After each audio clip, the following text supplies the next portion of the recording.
예, 다시 수업시작하겠습니다. 예. 이번에는,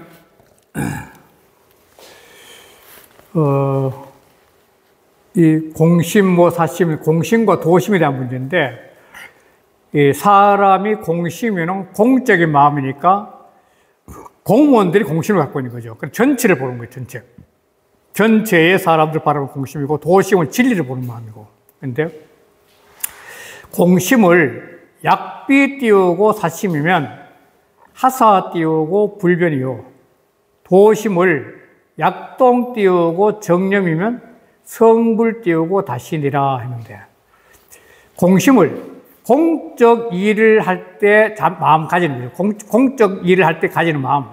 이것을 약자는 만약 약자입니다. 만약, 빗자는 견주를 빗자. 비교한다는 거죠. 만약 사적으로 쓰는 마음에 비교할 수 있을 것 같으면, 이 말이죠. 다시 말해, 사람은 사적인 일을 할 때는 굉장히 욕심불에서 정의롭고 치열하게 깨끗하게 잘하는데, 공적 일은 잘 안 한다는 거예요. 대충 넘어가고 대충 넘어간다는 거예요. 그러니까 이 공무원으로서 또 어떤 조직의 일, 공적인 일을 하는데 자기 사사로이 일을 하는 같이 그렇게 마음을 견조할 것 같으면, 그러면은 세상 정말 바르죠. 저 사람 법이죠, 법. 그러면 하사, 어떤 일, 어찌야 일사자니까 어떤 일, 그런데 불변, 변론할 별자, 분별할 때 어떤 일인지 분명하지 않게 안나, 이 말이죠. 분별할 별자, 어떤 일인지 분명하지 않겠나기야. 그 사람한테 이걸 맡겨야 된다. 오늘날 모든 공무원, 국가에 봉사하고 있는 사람들, 심지어는 국회의원까지도 이 공적을 일을 하는 사람은 자기 사심 쓰듯이 그렇게 해야만이 이 국가가 잘 된다는 생각이야. 오히려 공적 일을 자기 사육 채우는데 이용하는 사람 너무 많다는 거죠. 그게 문제지. 도심을, 진리를 하는 마음이죠. 진리의 마음을 약동 띄우고 정령. 정의 마음. 사람이 개인적으로 정의는 거, 쟤는 내 친구, 내 마우 등등. 그 사적인 정과 같이 하면 말이에요. 같을 음자. 도를 향해 가는 마음을 사적인 정, 제일 큰 거는 뭐냐면 상사병 같은 거잖아요. 상사병은 아예 병이 쓰잖아요. 정의에 생각되는 병이 생긴 상사병 아니에요. 상사병 같이 그렇게 도에 몰입할 때면 똑같은 말이죠. 진리를 향하는 마음이 그렇게 몰입해 가면 성불 다시야. 부처를 이룬 것도 이미 오래됐을 거다. 다시니까. 많은 시간이 오래됐다는 거예요. 그래서 사람이 도를 생각하는 마음을 정념, 정은 사랑의 마음이 제일 심한 거는 상사병이니까. 그러니까 제가 강의할 때 종종 쓰는 건데, 도에 대한 생각은 몰입이에요, 몰입. 내적 몰입이에요, 내적. 이 내적 몰입인데, 이 도를 찾아가는 길은 바깥에 있는 것이 아니라 자기 심에 있다는 마음에. 마음이 있거든. 진리를 향해 가는 것은 마음밖에 없습니다. 이게 바로 명상, 참선, 기도 같은 전부 되건데, 이 마음으로 들어가는 도를 갖다 향해 쭉 가는데, 이게 몰입해 가는데, 이 마지막 몰입의 이 정점을 통과하면 이게 깨달음이 깨달음. 이 깨달음인데, 이 몰입에 들어가는 것 갖다가 상사병에 걸리듯이 그렇게 몰입해 들어가면 성불이라는 게 뭐냐면 이거 깨달음 아니에요, 깨달음. 깨달음, 성불. 깨달은 지가 오래된다, 깨달은 게. 진리를 깨닫는 것도 이렇게 완전히 몰입해 가요. 그런데 그 몰입해 들어가는 게 되게 굉장히 어려워요.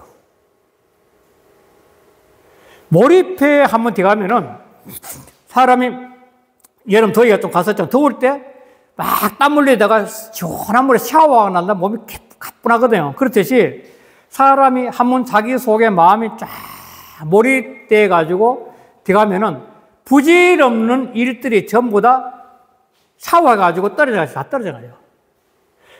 사람은 살아가면서 실제로 아무 부질없는 것 때문에 마음이 메이고 그것 때문에 괴로워하고 미워하고 갈등이 있는데, 그런데 마음이 몰입해 들어가면 쫙 들어가면 그 부질없는 것이 부질없다는 자 깨닫게 다 떨어져 나가요. 사고가 단순해진다는 거예요. 그러면은 마음이 편안해지면서 세상을 보는 시야가 굉장히 긍정적으로 밝아지는 거죠. 그게 바로 정념의 특히 자기 속에 몰입이 돼요, 몰입이. 이 몰입하는 방법이 제일 좋은 게 참선, 명상 같은 거죠. 그래서 오늘날 세계적으로 뛰어난 그 사학가 중에 스티브 잡스나 이런 사람들 있잖아요. 유명하잖아요. 우리 핸드폰을 만든 게 스티브 잡스 아니에요. 그 친구도 명상방이 따로 있어요.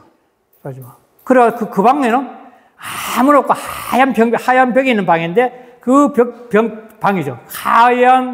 하얀 데로든 방, 그 속에 내가 혼자 명상한다는 거예요.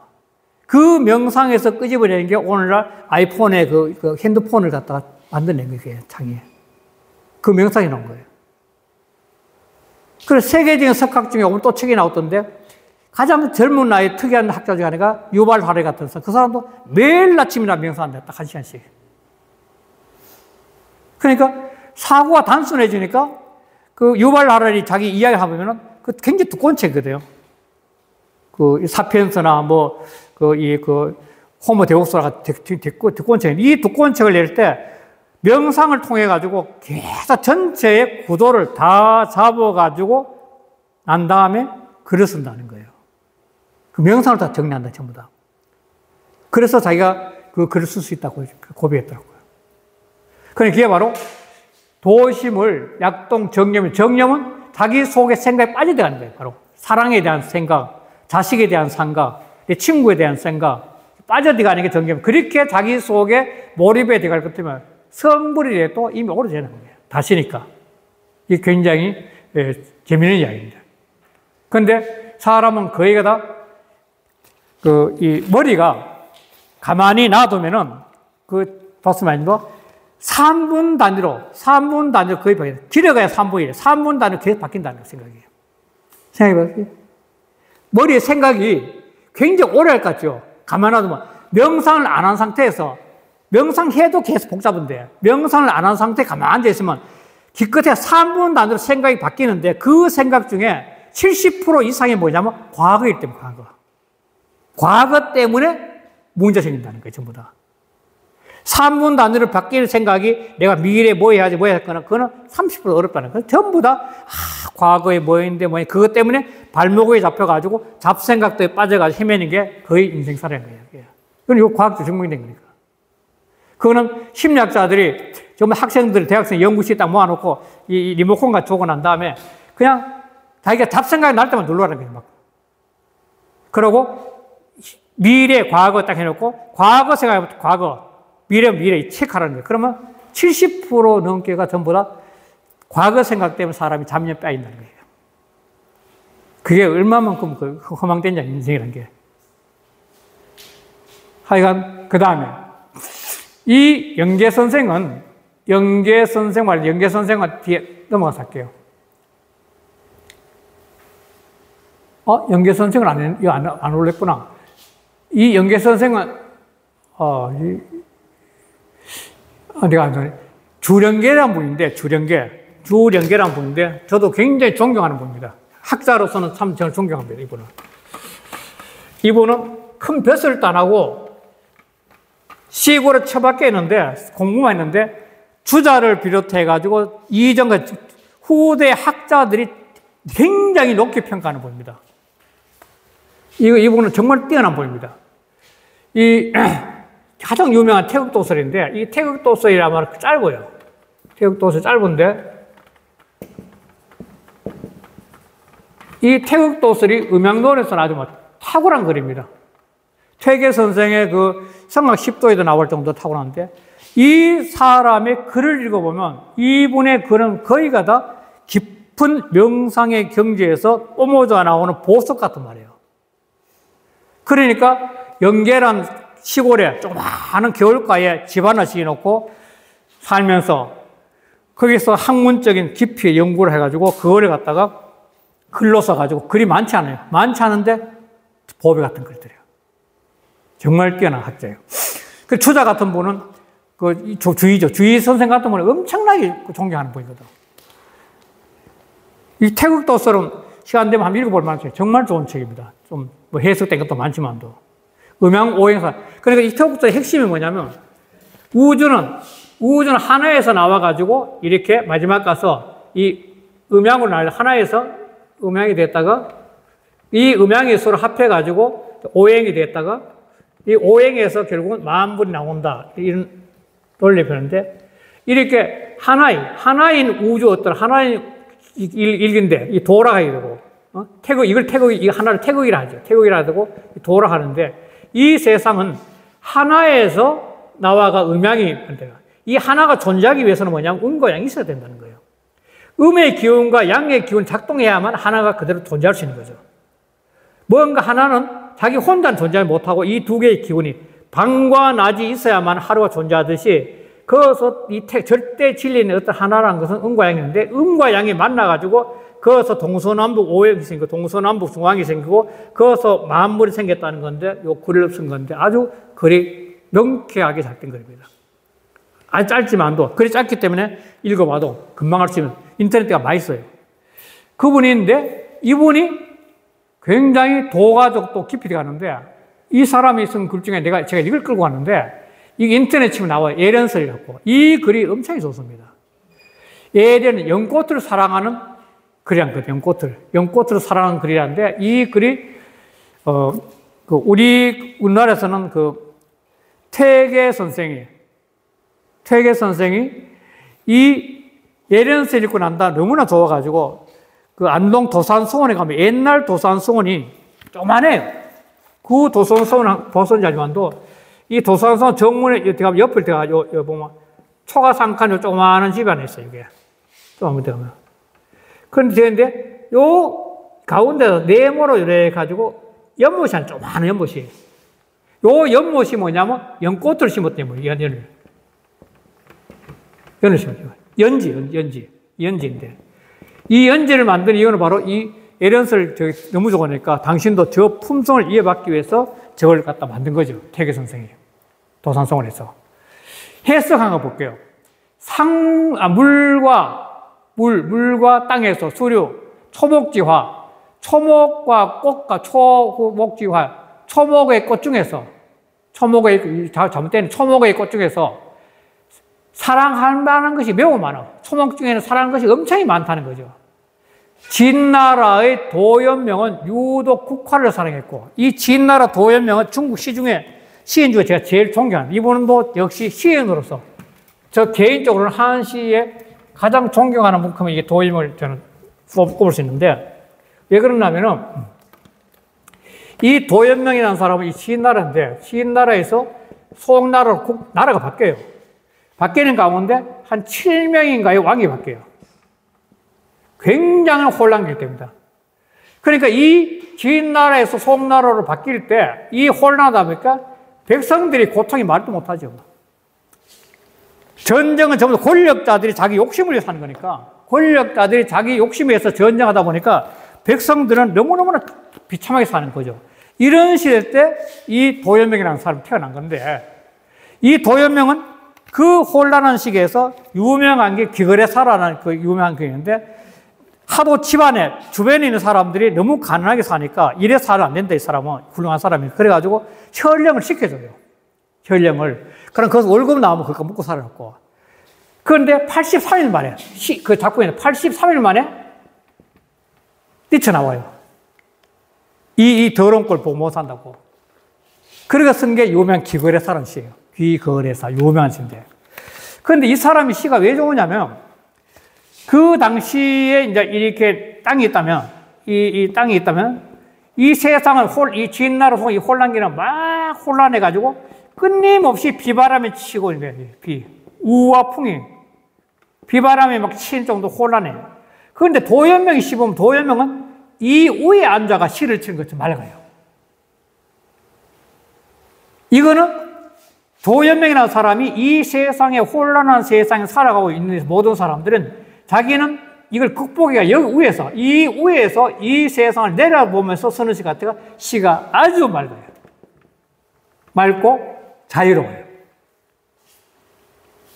그러니까 저거는 한 경지가 안 되면 세속에 빠져가 안 됩니다. 거기가 사람들은 일상생활 속에 세속에 신호애락에 빠져가 막 고통받고 있을 때, 그러고 팽팽 혈령을 잡았을 때, 좋다 하면서 거기서 월급 받아가지고 그냥 흥청망청 살 텐데, 그 월급을 때려치우고 가난하더라도 오두막 같은 집에서 살더라도 난 이게 좋다 튀어나왔으니까 의식이 안 높으면 불가능하죠.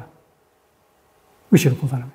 그러니까 이 시가 굉장히 도일명시가 좋아요. 그러니까 시간 될 때 선생님도 도일명시를 읽어보시면 정말 참 맑다는 느낌입니다. 그리고 격이 높고 굉장히 격이 높고 재미있는 게 뭐냐면 이태백이도 그렇게 좋아했어요. 도일명을. 우리나라에 그러니까 태계 선생도 10대에 도일명시를 읽고 난 다음에 깜짝 놀라가지고 나도 시를 써야 되겠다고 할 정도 작을 받는 분이에요. 이 도일명이. 근데 그 도일명이 어떤 걸 좋아했냐면 그 난세니까 가을 국화를 좋아했어요. 가을. 왜? 봄, 여름, 가을, 겨울은 전부 다 무성한데 가을이 되면 모든 잎들이 물들어 떨어지는데 그 떨어지는 들녘에 산자락에 고고하게 피어가지고 있는 꽃이 국화라는 거예요. 가을 국화, 들국 같은 거. 산자락에 가면 전부 다 시들어가는데 그 속에 아주 그 보랏빛 꽃이 청초하게 피어 있는 게 들국 아니에요. 그러니까 이거는 세상이 전부 다 엉망이 됐을 때 고고하게 피어있는 가을의 꽃이 국화예요, 국화. 그게 국화를 좋아하는 거죠. 그 다음에, 당나라 이래로 세상 사람, 모란을 묘사하겠다. 모란은 누가 좋아했냐면 양귀비였거든. 양귀비는 이 모란이 피면 그냥 모란밭 사는 거예요. 당나라 현 정도 맨날 모란을 피면은 양귀비하고 모란만 있는데, 어느 날 모란이 가득 피어난 날 모란을 노래할 수 있는 가수가 없는 거예요. 누가? 이태백이. 옛날에 시는 지난번에 말씀드린 것 같았는데 사성이 이뤄져 가지고 평상거의 평평상상 뭐 이런 식으로 해가지고 평상거의 따라 부르면 노래가 돼요. 그래서 옛날 시인들을 시끄러울 소자에 소객이라 소객, 시끄러운 사람들인데, 그거는 시만 지으면은 사성 노래하거든. 시 그 자체 노래니까. 그런데 당나라 형정이 어느 날 그 양귀비하고 모란을 피는 뜰을 거느고 있는데, 아니, 노래할 가수가 없는 이태백이 없는 거예요. 그래서 이태백을 갖다가 찾아오라 하니까 저 주막거리 가가지고 술이 떡이 되어 있는 거예요. 그놈을 가마에 싣고 데리고 온 거죠. 이태백을 가마에 싣고 딱 데려가서, 야, 우리 시 한잔 지어라. 이럴 거죠.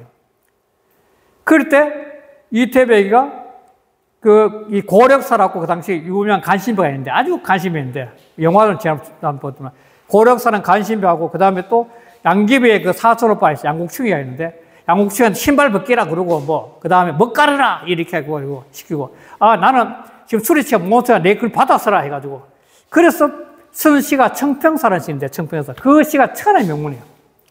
술에 취해가지고 뱉어낸 시인데 그 시가 또 엄청나게 좋은 시예요. 청평사는 시인데 일필 그냥 이런 식으로 이태배가 시 쓴 게 또 한 번 유명한 건데 혹시 장진주라는 시 아세요? 궁불경 그대 보았는가 황화물이 그런 거 그것도 숭산에 가서 술이 떡이 되어 치는데 그걸 갖다가 자기는 술에 취한 상태에 자기 친구한테 당구생이라는 친구한테 내가 부르는 대로 받아서라 해가 신신데 그게 천하 유명한 그 당준시예요. 그게 천재지 뭐. 권치도 않고 일필 그대로 나온 거예요. 그런데 바로 그때 이태백에 와서 당나라 현종과 양귀비가 모란을 좋아했더니 그 후에 사람들은 양귀비의 모란 좋아하는 걸 갖다가 참고를 해가지고 세상 사람들 전부 다 모란을 좋아했다는 거예요. 그 유행이 번진 거예요. 양귀비 때문에 유행이 된 거예요, 바로. 저기 뭐예요? 두 번째 가해자 신분이 번자, 마늘 번자, 신번이라. 신번.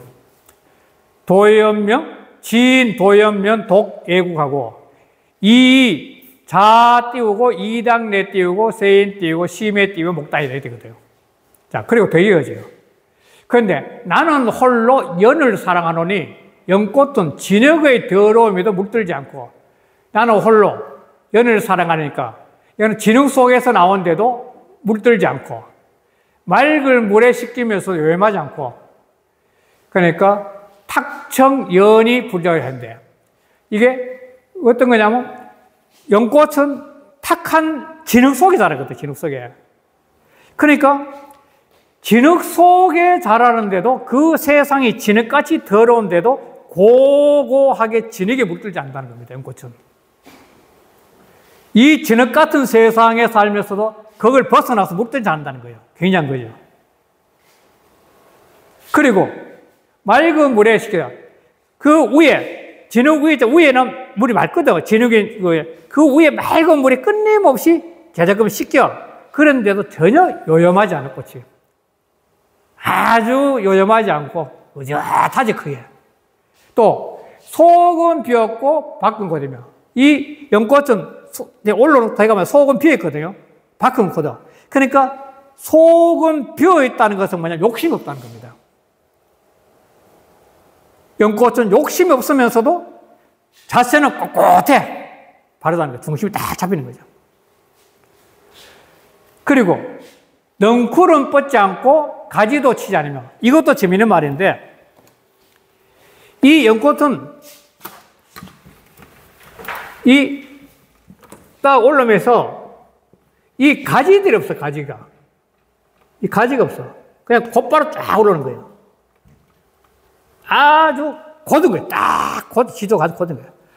또 이렇게 여기 와서 넝쿨 이래 가지고 다른 걸 감아서 올라가는 거예요, 넝쿨. 이것도 없는 거예요. 다시 말해서 이 가지는 잡된 생각인데, 잡된 생각이 전혀 없는 거예요, 잡된 거. 잡된 게 전혀 없고, 넝쿨은 남의 의지, 남한테 도움을 청하는 전혀 없는 거예요. 이 넝쿨이라는 것을 뻗어가지고 남을 감아 올라가니까 남을 도움받는 거거든. 남 도움받는 전혀 없다는 거예요, 바로. 그러고 자기 잡된 가지가 없는, 잡된 생각 전혀 없는 거예요. 어디 꼿꼿한 거예요, 그냥. 연꽃이라고 하는 게. 자, 그런데 꽃이면 향기는 멀리서도 더 맑아. 연꽃 향기는 화려하지 않아요. 혹시 연꽃 차를 먹어보실지 모르겠다. 연꽃 속에 차 넣어가지고 하는 게 있는데, 연잎차인데. 이러면은 향기는 멀리 있음에도 은은하게 번진다는 거예요. 은은하게 번진 향기가. 물 가운데서 꼿꼿하게 있어. 그러면서 당당하게 생겨요. 정정은 당당하게 생긴 거죠. 멀리서 바라볼 수 있으나 함부로 만질 수 없는 물속이기 때문에, 이 뛰어난 사람도 가까이 가서 함부로 이렇게 사람을 만질 수 없어. 다시 말해, 사람을 함부로 관리할 수 없어서. 뛰어난 사람들은 함부로 그 사람 대하지 못하는 거예요. 연꽃처럼. 그냥 멀리서 바라볼 수는 있지만도 가까이 가서 함부로 막 하지 못하는 사람은 이 군자의 모습. 연꽃의 모습. 그러니까 나대로 그러니까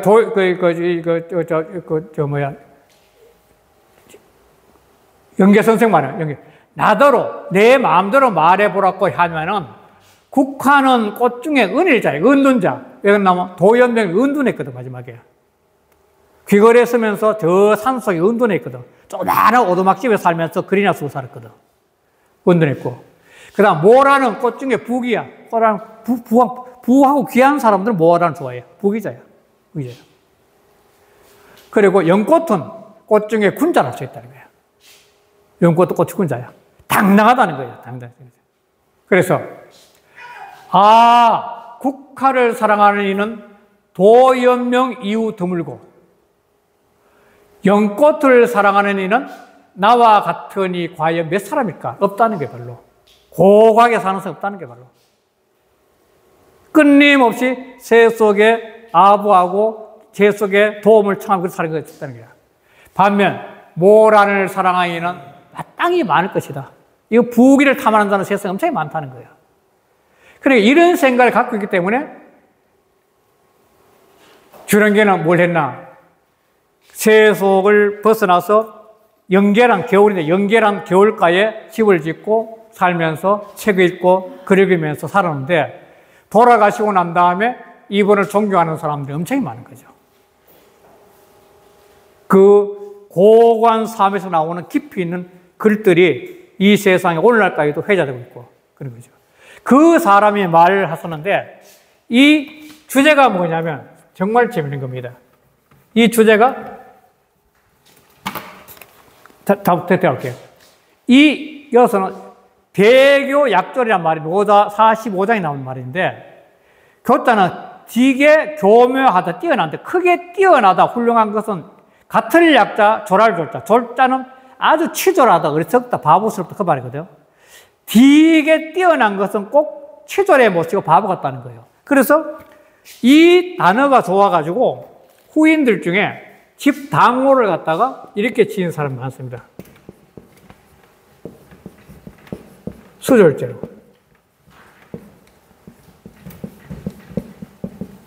수졸제. 이 당호를 지는 사람 굉장히 많습니다.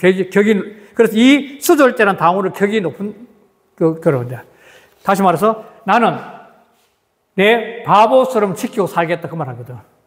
이 말을 써요, 제가. 자, 이거 한번 볼게요. 처음 보죠. 자, 영계 선생, 영계 띄우고 선생활, 영계 선생이 말하기를 교자 띄우고 은하고 졸자 띄우고 뭐냐. 교자는 뛰어난 사람은 말이 많아. 자기 잘 할 거. 그 다음에 졸자, 어리석은 자는 이 어리석다기보다 뭔가 좀 바보스럽다, 뭐 이렇게 치졸하다 되는데 자는 말이 없어. 침묵해요. 굉장히 뛰어나다고 느끼는 사람 말이 많고 좀 바보스럽게 느끼는 사람은 침묵해요. 자, 교자 띄우고 노하고 졸자 띄우고 일이라. 이 뛰어난 사람들은 자꾸 자기를 드러내야 할 때 늘 바쁘게 다녀야 돼요. 늘 바쁘게 뭘 해야 돼. 보직도 맡아도 뭐든 맡기게 다녀요. 그런데 졸자, 약간 바보스러운 사람은 일자는 편안할 일자입니다. 편안할 일자. 한가로울 일, 편안할 일자입니다. 이 어리석은 사람은 자기 분수에 넘는 것에 욕심을 안 부리니까 그냥 자기 분수대로 편하게 사니까 교자는 일이 편안하다는 거예요. 그 다음 교자는 적하고 졸자는 덕이라. 교자는 해칠 자입니다. 교자는 자꾸 남을 해치고 스스로 해치는 거예요. 이 적자는 해칠 적자입니다. 계속 이 해치고 해치게 되고 그 다음에 졸자는 덕이 있어. 덕은 유구하는 덕은 뭐냐면 포용력과 배려입니다. 배려. 덕이 많은 사람은 항상 포용력이 많고 배려를 말합니다. 덕은 포용력과 덕이 있어요.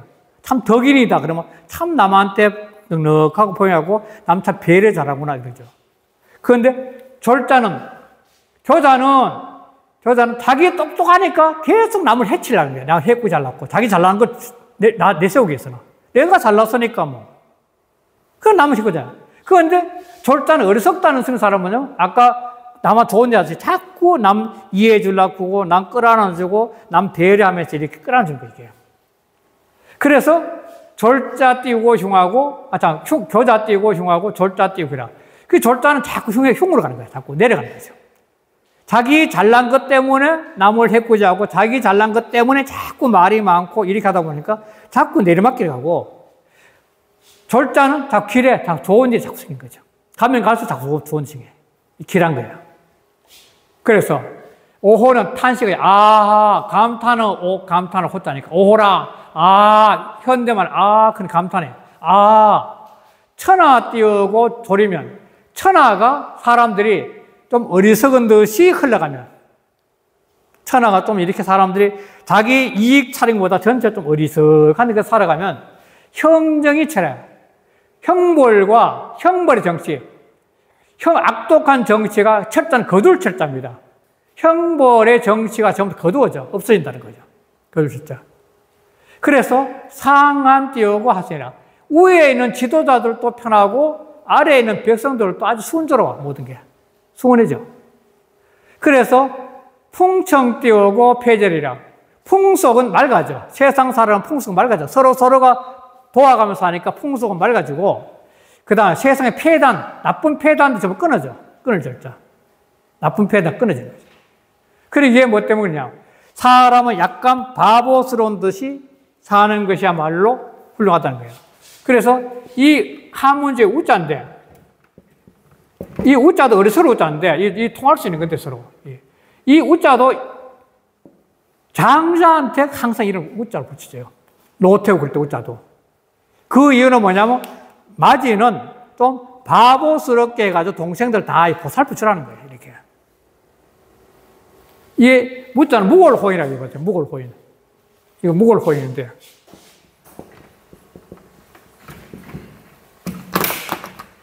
그러니까 이 뼈 없는 사람처럼 그렇게 사람 좋다는 거예요. 그렇게. 이게 장자가 많이 쓰는 거죠. 이게 짧지만도 이 조리란 말이 이게 참 이게 그냥 나쁜 것이 아니라 굉장히 그런데 근데 노자도 도의 경지에 들어가는 것은 이 조리가 조려야 된다거든. 노자적 경지에서는 노자는 끊임없이 이야기 도인데 이 세상에 노자는 도 제일 앞에 도가도 비상도 했잖아 제일 전. 노자는 도인데 이 도에 들어갈 수 있는 것이 뭐냐면 조리라는 조리. 사람이 너무 교만하고 너무 잘났고 해가지고 맨날 남이나 해코지하고 남이나 나쁜 말 하면 이게 안 된다는 거예요. 그러니까 어떻게 보면 유화 철학이나 노장 철학이나 심지어 불교까지도 보면은 거의가 자기 자신의 잘난 걸 갖다가 이렇게 드러내가지고 약간은 바보스럽고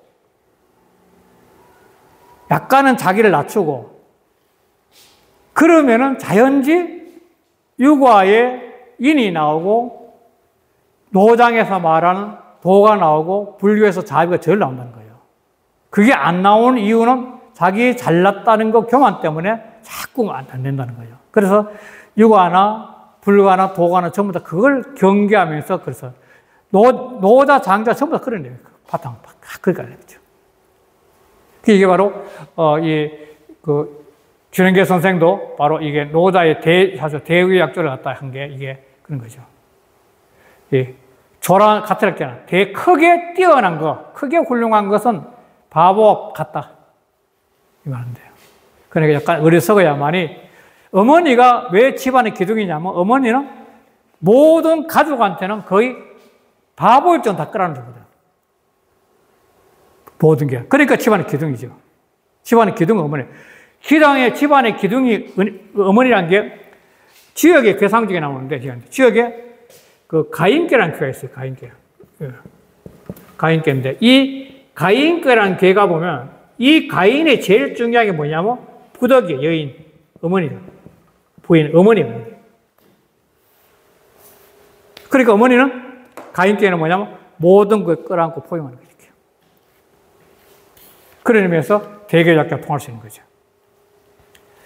그래서 에런스를 오늘 한번 읽어보겠습니다. 여기 나오네. 이 주역이라는 책은 동양에서 심지어는 송나라 때 오면 불교까지도 영향을 끼치게 되는데 이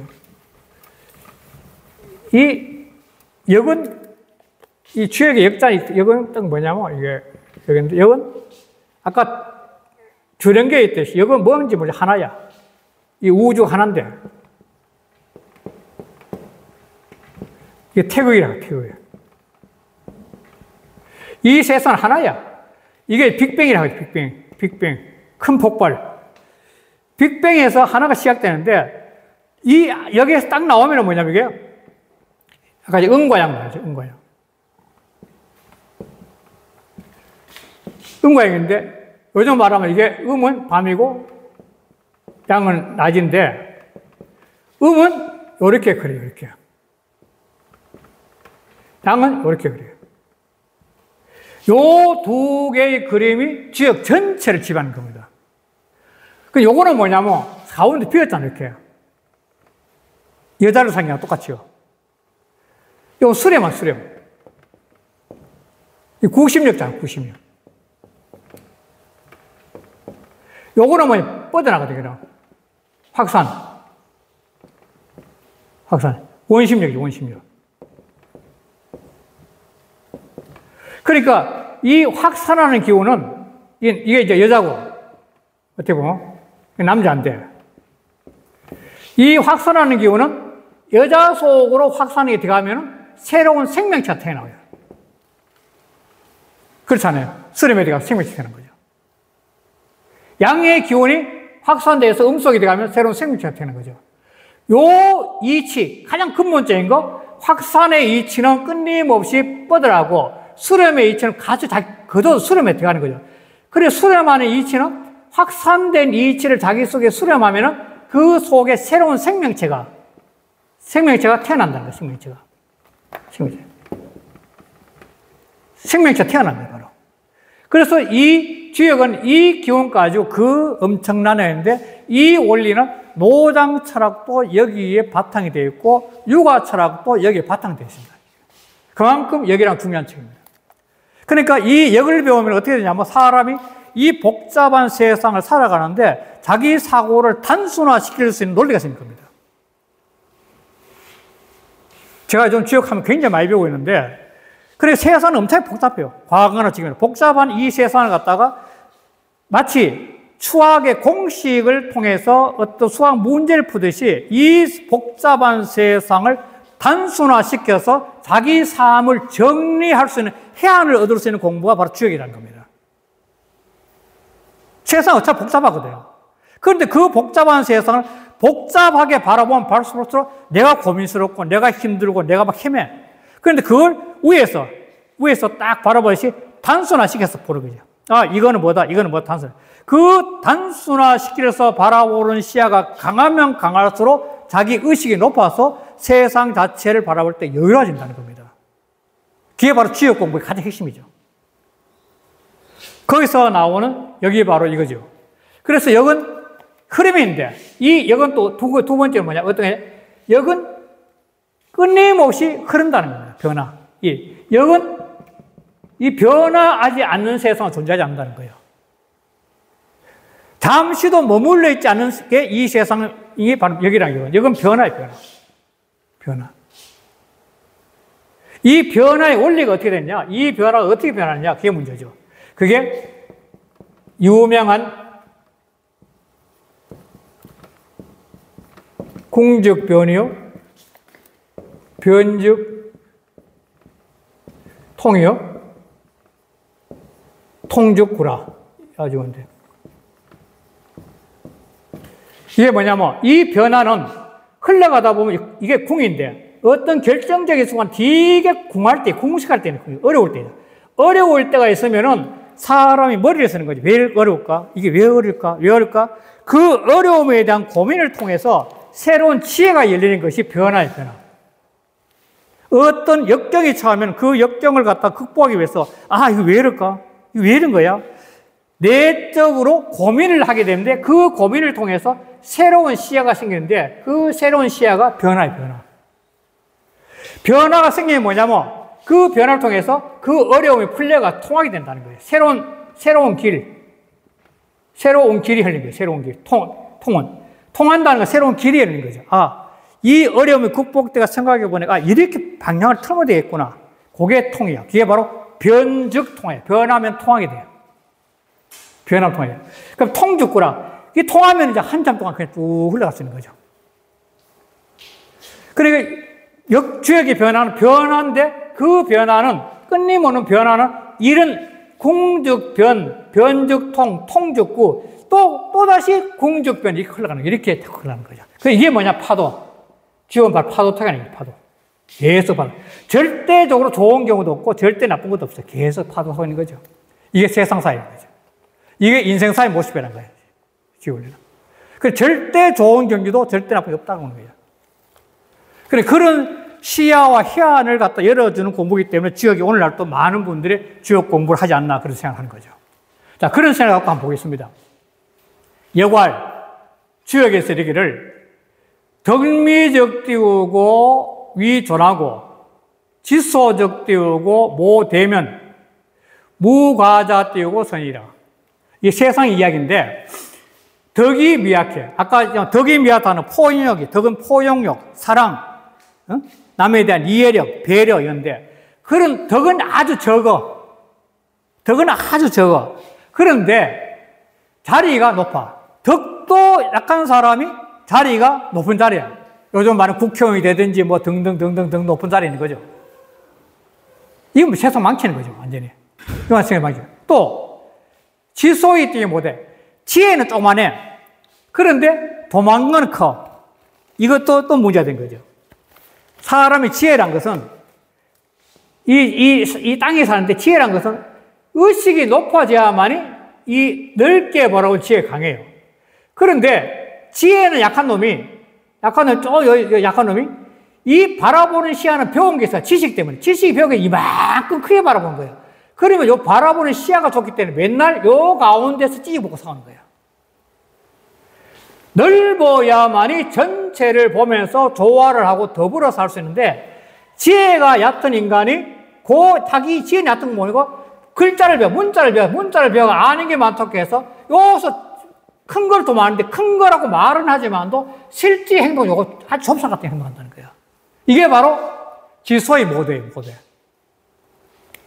지식은 아주 지혜는 참다운 깨달으면 지혜는 약한데 도망 거는 커. 도모는 꿈꾸는 거죠, 꿈꾸는 거. 꿈꾸는 건 아주 커. 그 이유는 뭐냐? 욕심 때문에, 욕심 때문에.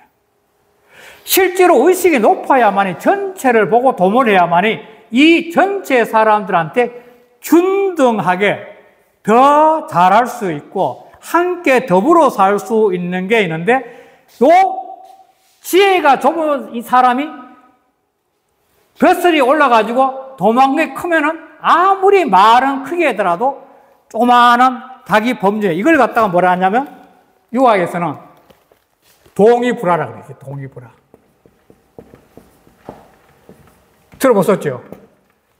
이걸 반대는 화이부동이죠.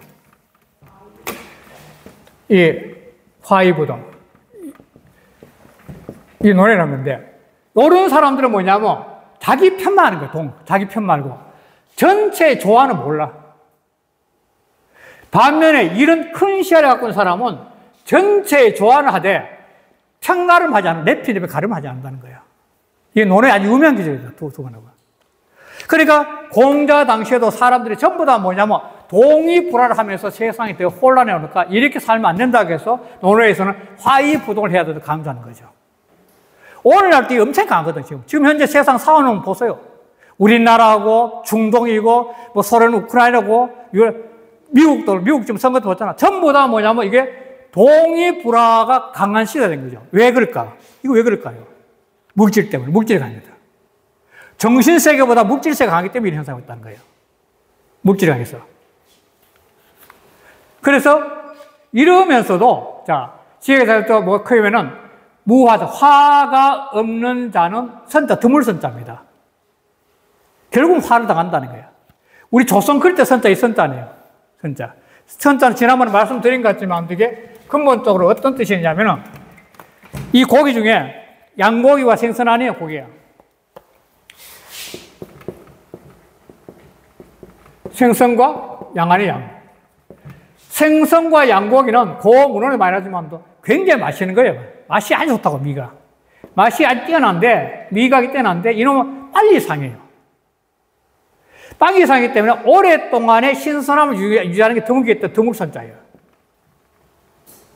그리고 이놈은 또 반면에 제일 처음에 잡아냈을 때는 반짝반짝 빛나거든요. 그래서 고울선자가 돼요. 제일 처음에 잡자마자 할 때는 굉장히 색깔이 반짝반짝, 비늘이 반짝반짝 곱잖아요. 그래서 고울선자가 된 거예요.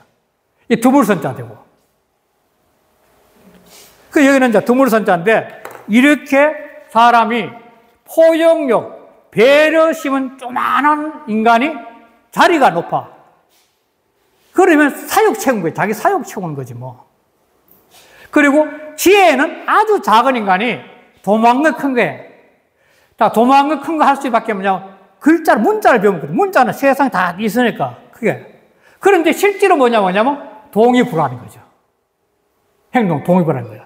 이러면서도 화가 없는 자 드물다. 그 말 한 거죠. 재미있는 표현이죠. 다음은 서론인데, 이 서론이 나시는데, 이 서론이라는 건 뒤에 나왔지만도 2000년 전 한나라의 학자 유양이 유과의 정치 사상과 윤리 도덕을 알리기 위해 적은 책이에요. 그래서 나라를 이끄는 군주들, 그리고 그 군주를 보호하는 신하들의 이야기 모음집, 황실과 민간에 수상된 관련 자료를 선택, 분류, 정리해 편찬했다. 사료적 감격 풍부하고 흥미롭고 교훈적 이야기 많은 책이 서론이다. 자, 그런데 여기서 나오는 이야기예요. 설날. 설은 띄우고 운.